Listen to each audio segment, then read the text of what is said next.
Hello दोस्तों, स्वागत है आप सभी का आपके अपने चैनल गुरुमंत्र इंस्टीट्यूट पर। कक्षा 12 का ये वीडियो है 12th क्लास का। और 12th में हमारा फिजिक्स फिजिक्स के मोस्ट इंपोर्टेंट क्वेश्चंस की जो सीरीज चल रही थी डेरिवेशंस की, उसमें डेरिवेशन कराऊंगा आज मैं। लेकिन उससे पहले आपको किरचॉफ का नियम, क्योंकि ये डेरिवेशन में यूज होगा।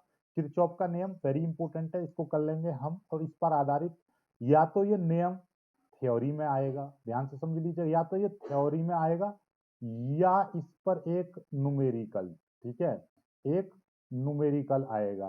और 100% ये पेपर में देखने को जरूर मिलेगा, इसलिए इसको ढंग से कर लेंगे हम। ओके, चलिए आगे देखिएगा। अगला ये जो है किरचॉफ के नियम, वैद्युत परपज संबंधी किरचॉफ के नियम। तो किरचॉफ ने दो नियम दिए थे बबुआ, कितने नियम दिए थे? दो। प्रथम नियम, जिसको हम संधि के नियम से भी जानते हैं। प्रथम नियम को किस नाम से जानते हैं? संधि।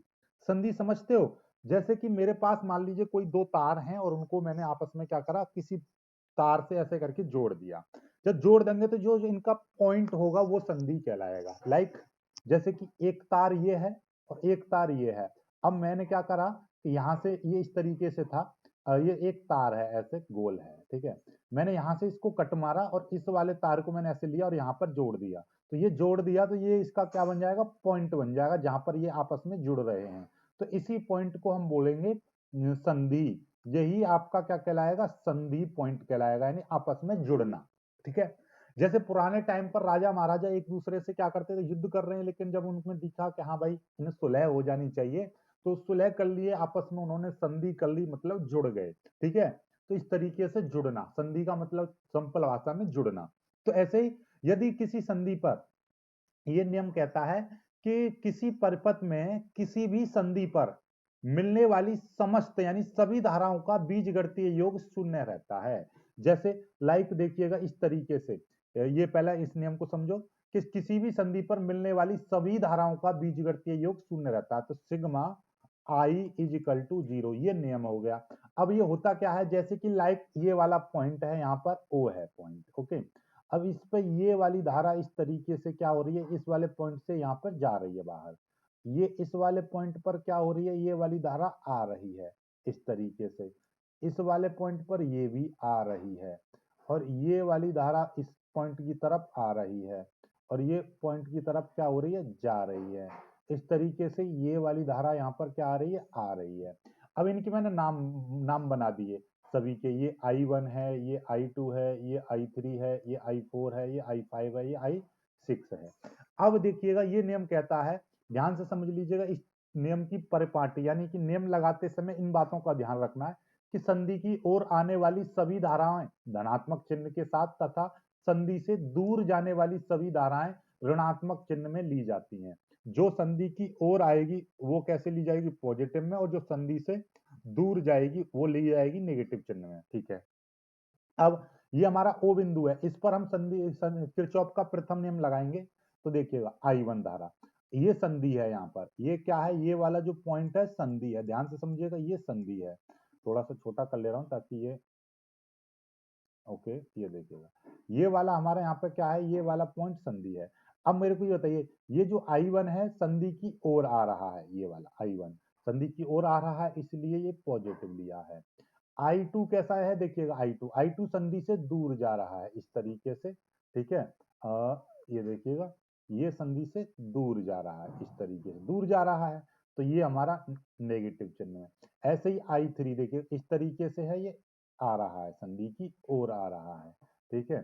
थोड़ा सा और कलरफुल ले रहा हूँ, कौन सा कलर लूँ जो दिखाई दे, ये वाला देखिएगा, ये, ठीक है। ये इधर आ रहा है इस तरीके से, तो ये I3 पॉजिटिव। ऐसे ही I4 किधर है, इधर जा रहा है, बाहर की ओर जा रहा है, तो I4 नेगेटिव। फिर I5 पॉजिटिव, I6 पॉजिटिव, क्योंकि ये दोनों के दोनों संधि की ओर आ रहे हैं, बराबर जीरो। तो यही है बीजगणितीय योग का मतलब, दिशा के साथ लेना। ठीक है।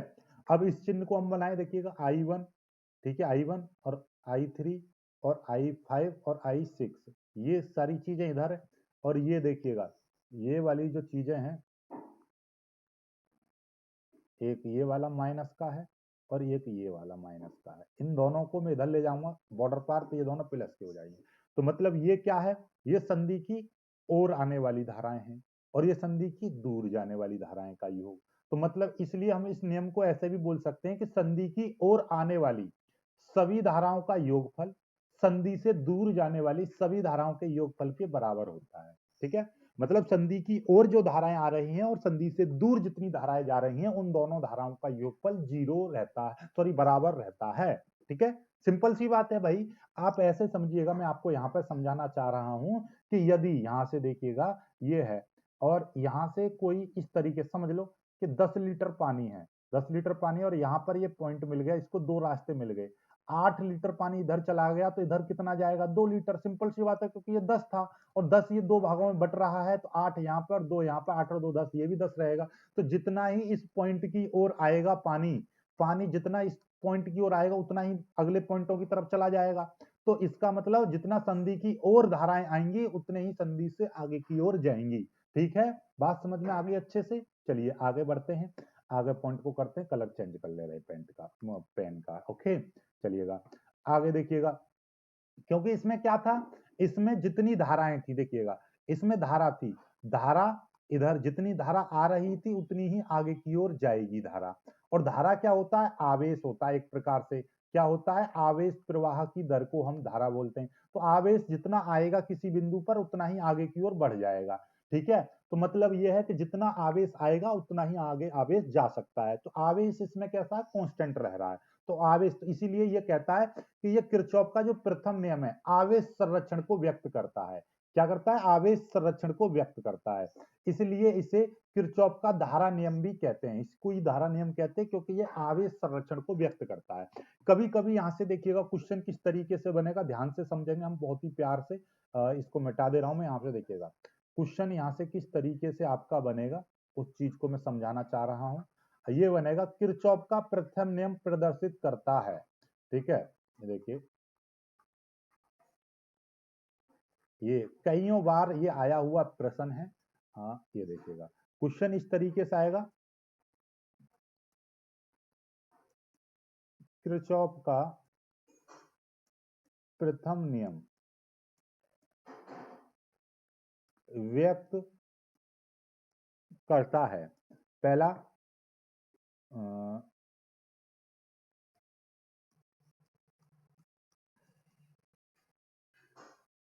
ऊर्जा संरक्षण को, दूसरा ऑप्शन दे दिया इसने आवेश संरक्षण को, तीसरा इसने दे दिया संवेग संरक्षण को और चौथा इसने दे दिया चौथा इसने दे दिया कोई नहीं, उपरोक्त में से कोई नहीं। अब इसमें से आपको टिक लगाना है। तो इसलिए अब ऐसा क्वेश्चन कई बार आया तो अब आपको पता चल गया कि किरचॉफ का जो प्रथम नियम है किस बात पर आधारित है, आवेश संरक्षण पर आधारित है। तो आवेश संरक्षण पर आप टिक लगा देंगे। ओके, तो इस तरीके से आपका ये क्वेश्चन टिक मार्क में भी आता है। अब आते हैं दूसरे नियम पर। ठीक है, दूसरा नियम क्या है, किरचॉफ का द्वितीय नियम, जिसको हम वोल्टता का नियम या बंद पास का नियम, यहाँ पे देखिएगा बंद लगा दीजिएगा, बंद पास का नियम के नाम से भी जानते हैं, वोल्टता का नियम या बंद पास का नियम। ठीक है, ये क्या कहता है कि किसी वैद्युत परिपथ के प्रत्येक बंद पास के विभिन्न खंडों में प्रवाहित होने वाली धारा एवं उसके संगत प्रतिरोधों के गुणनफल का बीजगणितीय योग उस पास में कार्य करने वाले सभी विद्युत वाहक बलों के बीजगणितीय योग के बराबर होता है। देखिए इस नियम को आप ऐसे समझेंगे, पहले चित्र से मैं समझाऊंगा तब आपको वेरी गुड तरीके से समझ में आएगा। ठीक है, ये देखिएगा, इसको मैं थोड़ा सा, ये है कि यहाँ पर होता क्या है कि हमारे पास में एक बंद पास है। ये देखिएगा इस तरीके से मैंने इसमें क्या लगा दिया, एक यहाँ पे मैंने प्रतिरोध लगा दिया इस तरीके से। ठीक है, एक प्रतिरोध मैंने यहाँ पे लगा दिया और इस तरीके से मैंने ये लगा दिया। ठीक है, और यहाँ पर एक प्रतिरोध मैंने यहाँ पे लगा दिया। ठीक है, और ऐसा करो,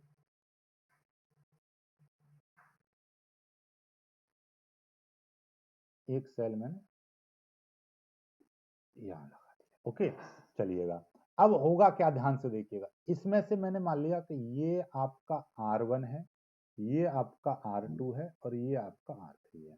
ये मैंने सेल विद्युत वाहक सेल E1 मान लिया, ये वाला सेल मैंने E2 मान लिया, और यहाँ पर कोई सेल लग नहीं रहा है, ठीक है। और इनके मैं नाम दे दूं A, B, C, D, E और F। तो यहां से देखिए दो बंद पास दिखाई दे रहे हैं। बंद पास कितने दिखाई दे रहे हैं? बंद पास, बंद पास का मतलब देखिएगा, यहां से स्टार्ट करें A, B, C, F, A। एक तो ये दिखाई दे रहा है, कितना है? A, B, C, F, A, okay. और एक बंद पास, एक बंद पास कहां से दिखाई दे रहा है?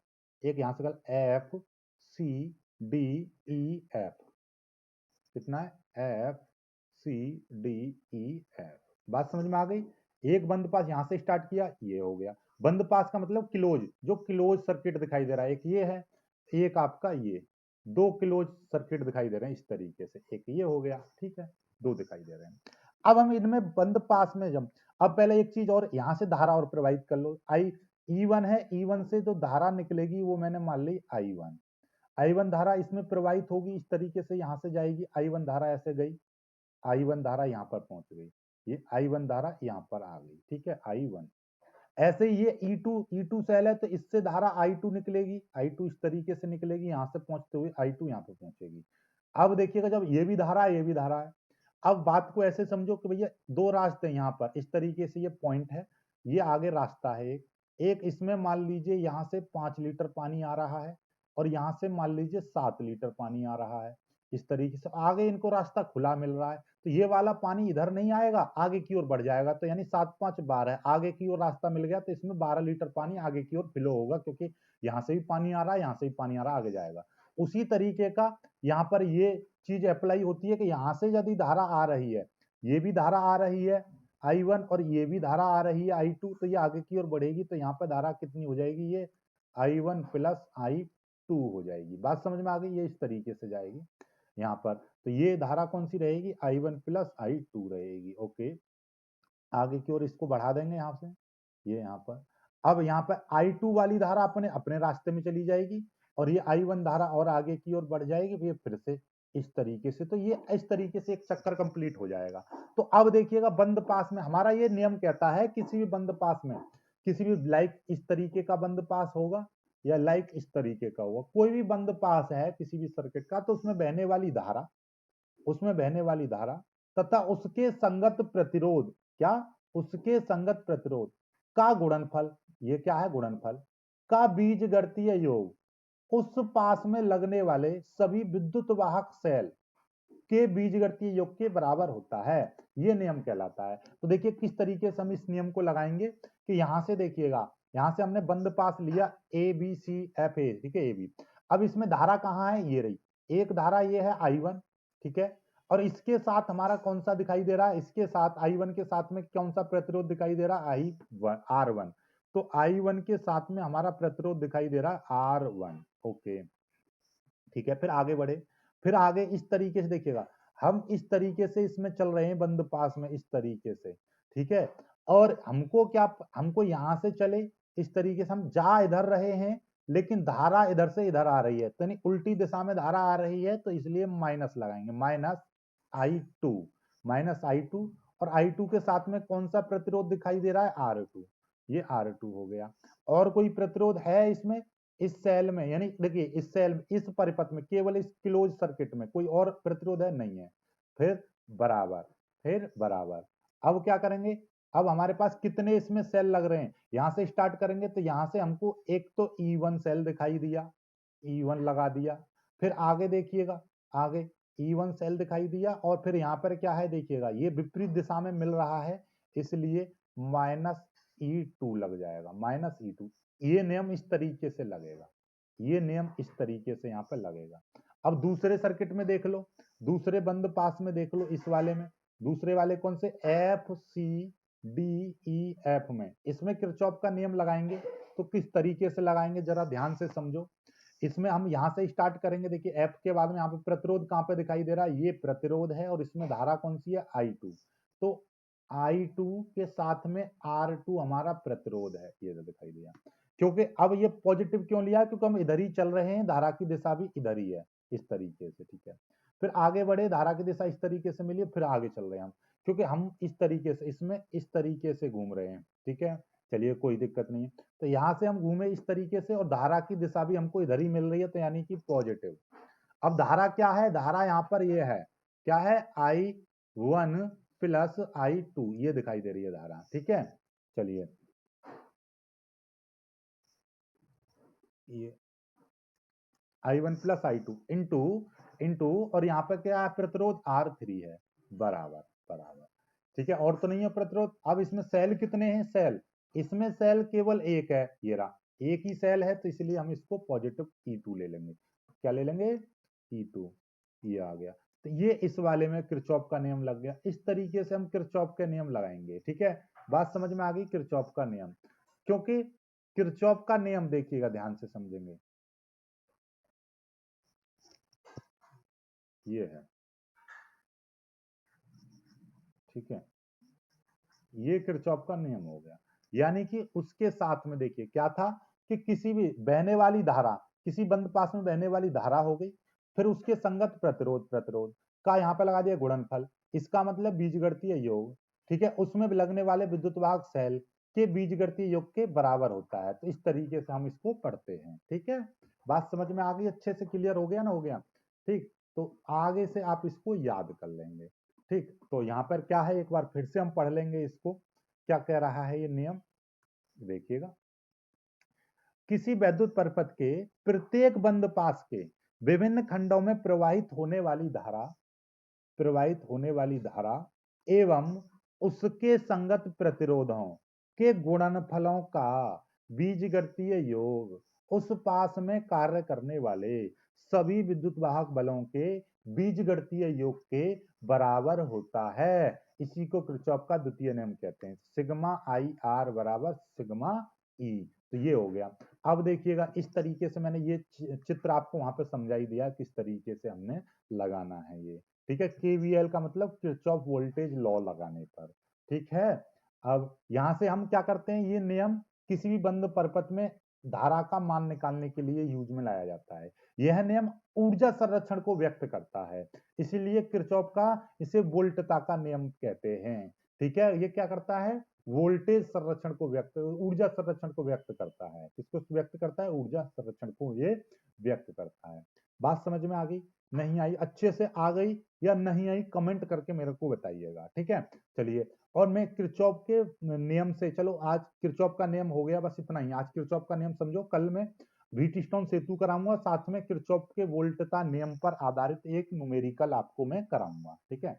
एक न्यूमेरिकल में आपको कराऊंगा, ओके।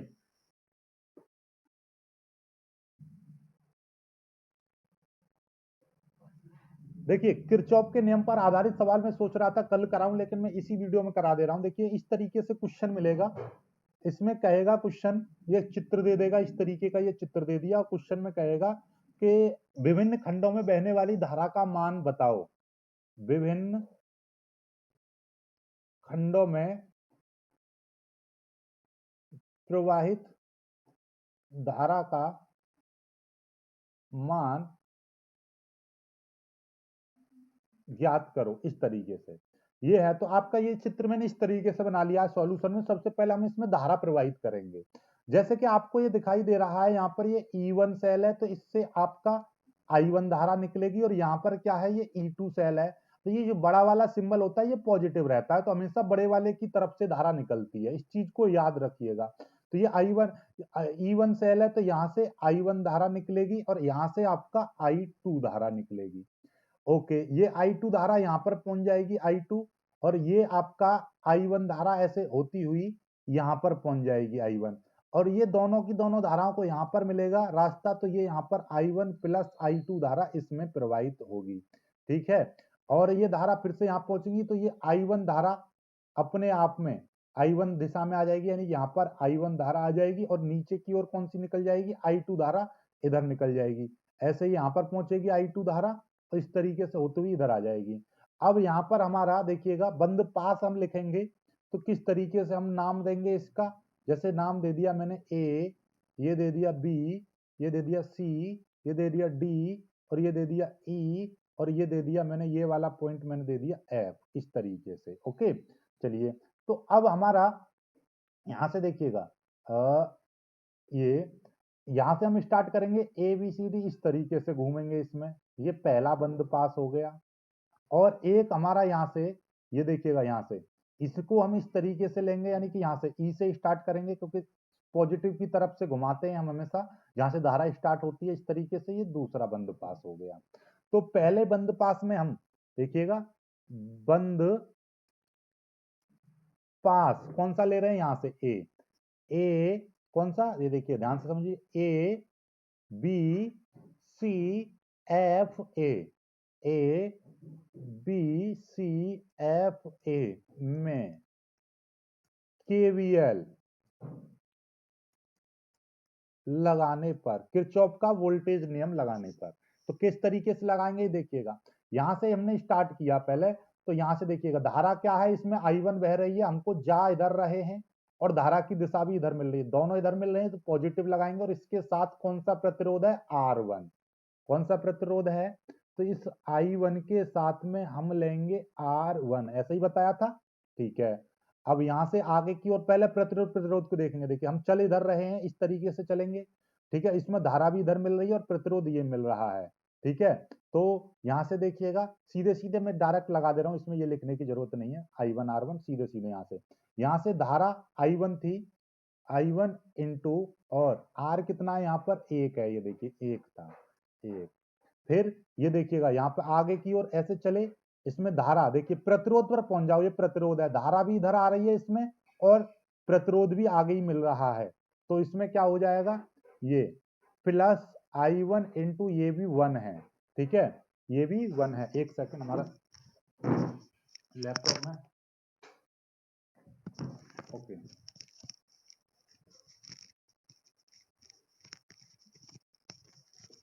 ठीक है, ये हो गया, ओके।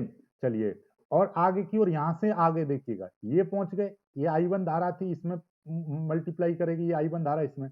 अब हमको चलना इस तरीके से है, प्रतिरोध यहाँ पर 3 ओम मिला, और 3 ओम में धारा कौन सी लग रही है, ये वाली, ये भी धारा इधर ही मिल रही है, इधर ही दिशा है इसकी, तो ये पॉजिटिव I1 प्लस I2 लेंगे, और इसके साथ में मल्टीप्लाई किसकी करेंगे, 3 की, फिर बराबर, फिर कोई प्रतिरोध नहीं है इसमें, इस तरीके का कोई नहीं है। अब इसमें सेल कितने लग रहे हैं, इस वाले बंद परिपथ में केवल एक सेल लग रहा है 3 वोल्ट का, तो लगा देंगे 3। इसको सॉल्व करेंगे तो ये हो जाएगा I1 प्लस, और ये भी I1 हो जाएगा प्लस, 3 की जब मल्टीप्लाई करेंगे इसमें, तो 3 एकम 3, 3 I1 प्लस 3 I2, 3 I2 बराबर, ये हो जाएगा 3। तो देखिएगा I1 I1 I1, तो ये कितने हो जाएंगे, 3 और एक 4 और एक 5, तो ये हो जाएगा 5 I1 plus 3 I2 is equal to 3। ये समीकरण 1 हो गया। अब इसी तरीके से अब दूसरा बंद पास लेंगे, बंद पास कौन सा, ये वाला देखिएगा।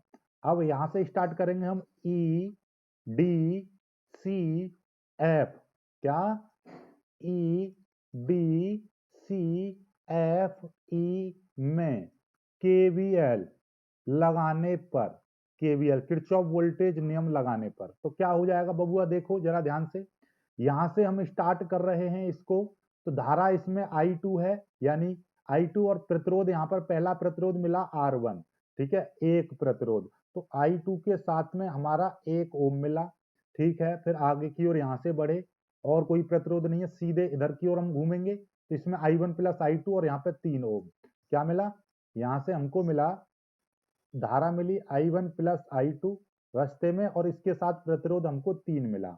कुछ और भी है क्या, आगे घूमे, फिर यहाँ पर फिर प्रतिरोध मिला I2 और 2, ठीक है, क्या मिला, I2 मिला और 2 ओम का मिला बराबर।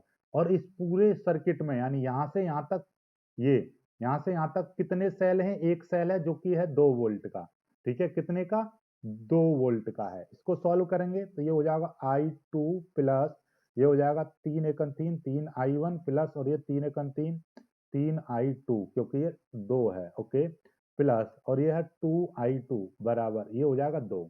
इसको सॉल्व करेंगे हम, सॉल्व किस तरीके से करेंगे, ये हो जाएगा I2 प्लस, देखिए I2 मत करिए, अब सबको जोड़ लो, सबको जोड़ेंगे कैसे, पहले 3 और 3 ही है ये, केवल 3i1 हो जाएगा प्लस, और i2 कितने, i2 और ये i2, तो 2 1 1 और 3 4, 4 और 2 6, 6i2 हो जाएगा बराबर 2।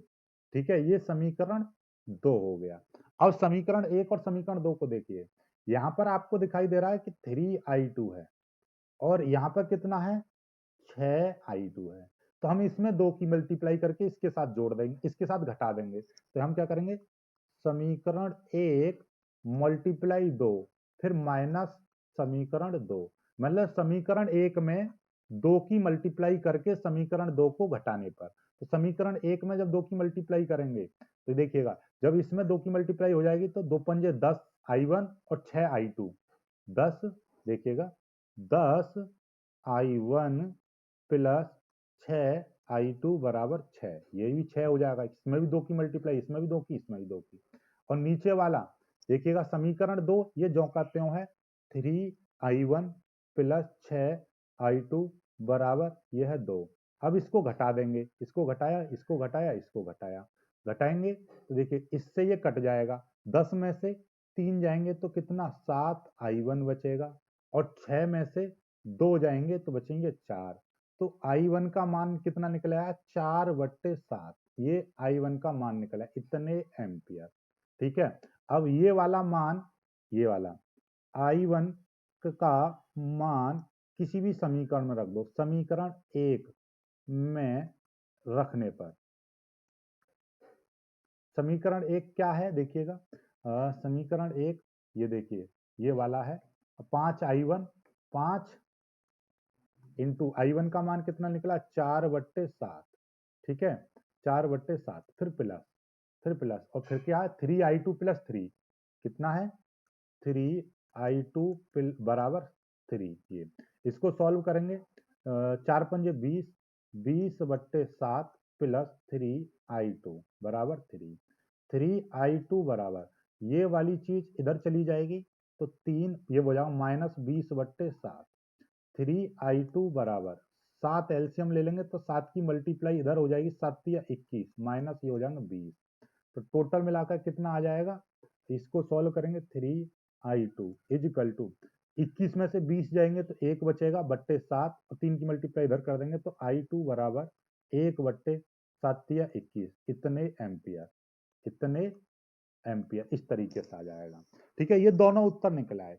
कभी कभी पूछ लेगा, कभी कभी पूछ लेगा कि भैया इसमें 3 ओम वाले प्रतिरोध में बहने वाली धारा, तो आपसे पूछेगा कि भैया पूछ ले 3 ओम में बहने वाली धारा, बहने वाली धारा, 3 ओम में बहने वाली धारा कितनी है, भैया आपको पता है i1 प्लस i2, i1 का मान कितना था, i1 का मान 4/7, ये i1 का मान, i2 का मान 1/21, इसको एलसीएम लेके जोड़ेंगे तो एलसीएम हमने 21 लिया जाएगा, 7 21, 3 की मल्टीप्लाई 3 चौक 12 प्लस और 1, ये 1 जो का रहेगा 13/21, इतने एम्पियर। ठीक है, ये धारा इस तरीके से। तो हम क्या करते हैं, किसी भी बंद पास में बहने वाली धारा को निकालने के लिए, किसी भी बंद पास में लाइक दिस, इसमें जो बंद पास है इसमें बहने वाली जितनी भी धाराएं हैं उनको निकालने के लिए हम किरचॉफ वोल्टेज नियम का इस्तेमाल करते हैं। तो आई होप कि आपको किरचॉफ वोल्टेज नियम कैसे लगाते हैं ये चीज पता चल गई। ठीक है, किरचॉफ का वोल्टेज नियम क्या है, किरचॉफ के नियम क्या है, ये सारी चीज आपको पता चल गई है। वीडियो को लाइक करके शेयर कीजिएगा, चैनल को सब्सक्राइब कर लीजिएगा। ओके।